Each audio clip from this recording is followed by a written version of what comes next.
On July the 1st, 2025, astronomers discovered something extraordinary, an interstellar visitor, the third one in human history, moving at 58 kilometers per second through our solar system. Within days, nearly 100 research papers were published.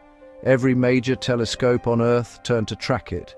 NASA's Hubble, the James Webb Space Telescope, observatories across 3 continents. You'd think this would be the biggest news story of the year, but it wasn't. No press conferences, no viral headlines, no global announcements like we saw with Oumuamua. Just silence. And then, something stranger happened. The data started getting restricted. Observation schedules changed without explanation. Scientists who spoke publicly suddenly went quiet. Today I'm going to show you exactly what's been happening with 3I Atlas. The timeline that doesn't make sense. The inconsistent data releases. The coordinated silence. Because something is very wrong with how this story is being handled, and I think I know why. Let me show you something. When Oumuamua was discovered in 2017, NASA held multiple press conferences. The story was everywhere. CNN, BBC, the New York Times. Within 48 hours, the world knew we had detected our first interstellar visitor. When 2I Borisov arrived in 2019, same thing. ESA live-streamed observations. Scientists gave interviews. The discovery made headlines globally. But 3I Atlas, crickets. And before you say, maybe it's just not as interesting, let me tell you what makes this one different.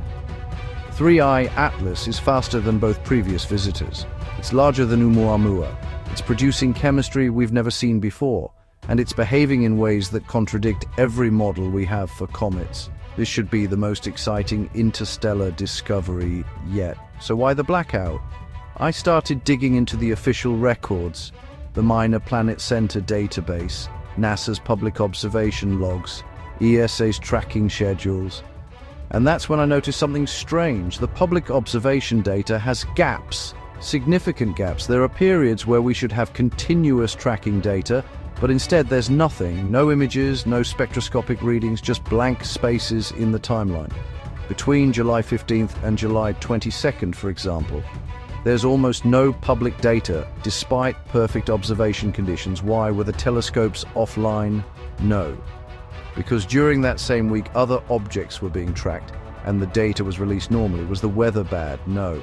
Observatory logs show clear skies, so where did those observations go?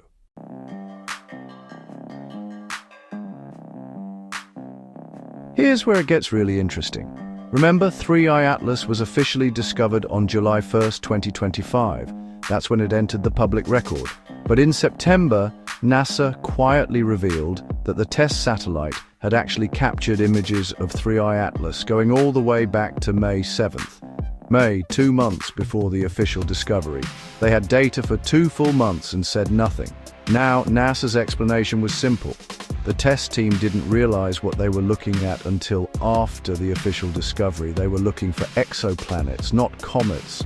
So the object was in their data but went unnoticed. Okay, that's plausible. But here's what doesn't add up.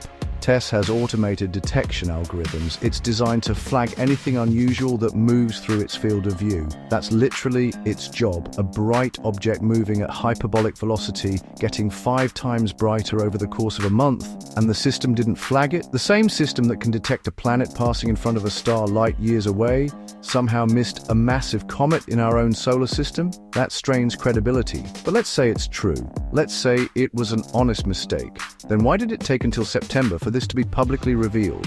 That's 3 months after the official discovery. What took so long? And here's the really disturbing part. When the TESS data was finally released, it was heavily processed. The raw images weren't made available. Only composite stacks, already analyzed, already interpreted. Why not release the raw data? What are they cleaning up before we see it?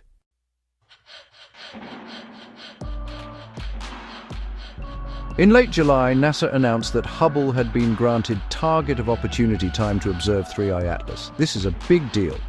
Hubble's schedule is booked months in advance. To get emergency observation time, something has to be truly exceptional, so they pointed Hubble at this comet, one of the most powerful telescopes ever built.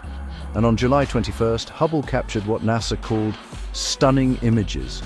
Great. When can we see them? Well, that's where things get weird. NASA released one image, just one. A grainy photo showing the comet's coma and a bit of the tail. Nice, but nothing spectacular. But Hubble took multiple exposures, different wavelengths, spectroscopic data, polarimetry, all standard protocol. Where's the rest of it? I checked the Hubble Data Archive, the MAST database where all Hubble observations are supposed to be publicly available, and the 3I Atlas data. It's there, but it's listed as proprietary. Proprietary, meaning restricted access, not available to the public. For how long? The typical proprietary period for Hubble data is 1 year. So the most detailed images of the third interstellar object in human history are being kept from public view for a year. Why? What's in those images that we're not allowed to see?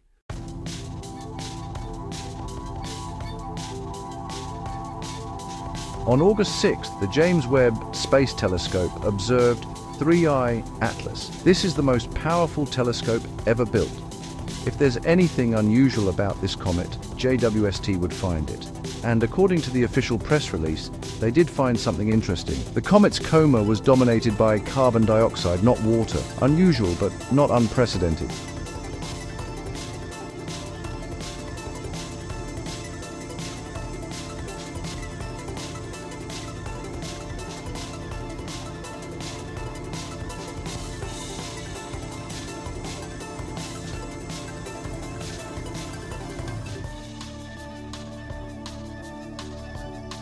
He said JWST detected complex organic molecules in the coma, molecules that don't match any known comet in our solar system.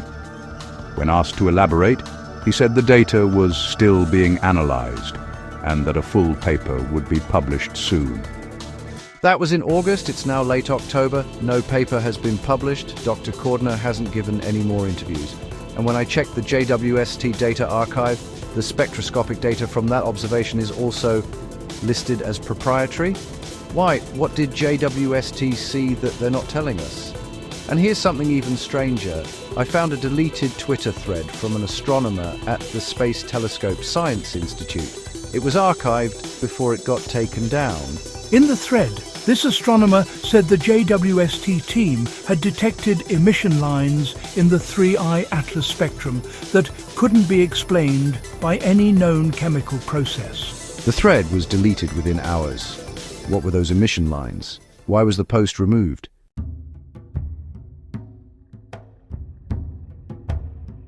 In early September, a team led by researcher Zuri Gray published the first polarimetric observations of 3I Atlas, and they found something that shouldn't exist. The comet has what they called exceptionally deep and narrow negative polarization.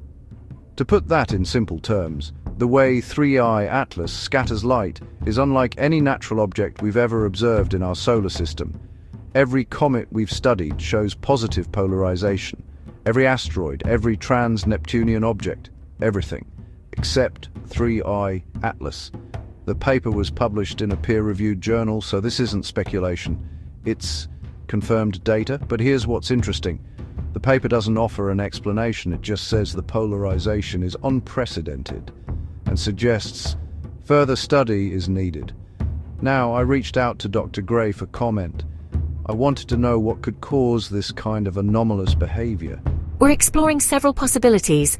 It's too early to draw conclusions. Okay, fair enough. But then I found something in the paper's supplementary materials. Buried in the data tables, there's a footnote that says some of the polarimetric observations were excluded from analysis due to instrumental artifacts.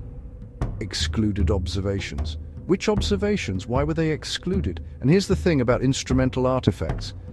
They're supposed to be random, but if you look at the timestamps of the excluded data, they all fall within a narrow window. August 12th to August 15th. 4 consecutive days of observations, all thrown out as artifacts. That's not random, that's deliberate. What did those observations show that they didn't want in the paper?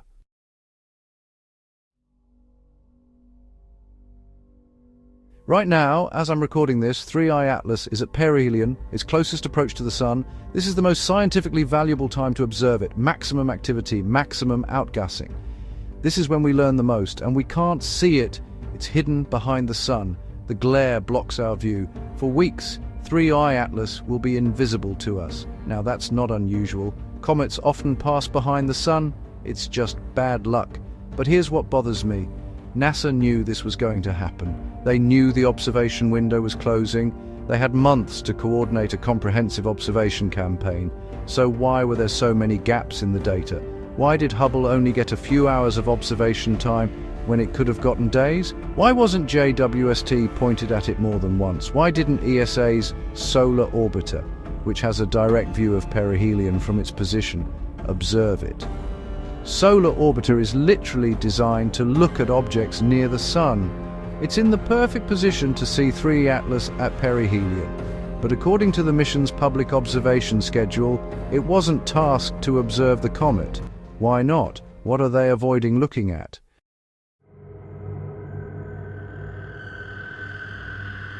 Let me be very clear about something. I'm not saying 3i Atlas is alien technology. I'm not claiming it's a spaceship or anything like that. But I am saying that the way this discovery has been handled is deeply suspicious. We have an unprecedented interstellar object, moving faster than anything we've detected before, showing chemistry we've never seen, scattering light in ways that defy explanation. And instead of transparency, we're getting silence. Instead of public data releases, we're getting proprietary restrictions. Instead of open discussion, scientists are being unusually quiet. Why? Here's what I think is happening. I think 3i Atlas showed something in the early observations that they weren't prepared for. Something that doesn't fit our models. Something that raises uncomfortable questions. And rather than admit they don't understand it, rather than risk public panic or scientific embarrassment, they're slow-walking the data release. They're giving themselves time to figure out an explanation before they have to go public with the full picture. But here's the problem with that approach. The longer they wait, the more suspicious it looks. The longer they keep data proprietary, the more it seems like they're hiding something. And maybe they are. Maybe 3i Atlas is exactly what they say it is, an unusual but natural comet from another star system. Or maybe it's something else, something they're not ready to tell us about yet. Either way, we deserve the truth. We deserve to see the data. We deserve to know what's really passing through our solar system right now. 3i Atlas will emerge from behind the Sun in a few weeks. When it does, every telescope that can see it will be pointed at it. The question is, will they show us what they find? Or will the silence continue? If this story concerns you, if you think we deserve transparency, share this video. Make some noise, because the only way we'll get answers is if enough people start asking questions. Subscribe if you want to follow this story as it develops, because when 3i Atlas emerges, I'll be here with updates. And this time, I'm not going to let them bury the truth. Thanks for watching. And remember, the biggest secrets aren't always the ones they hide. Sometimes they're the ones they just don't talk about.